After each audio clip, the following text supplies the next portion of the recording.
Open the iMovie app and choose New Movie. Choose Manual and then click Start.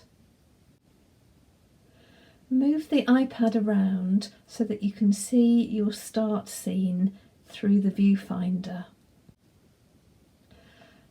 Before you start recording, choose the onion skin and the grid, the two choices at the top of the screen, as this will help you with your animation. Click Capture to take a shot. Take 2 or 3 shots before you move your character. Save the film to your photo library on the iPad. You can then use iMovie to add sound or music to your film.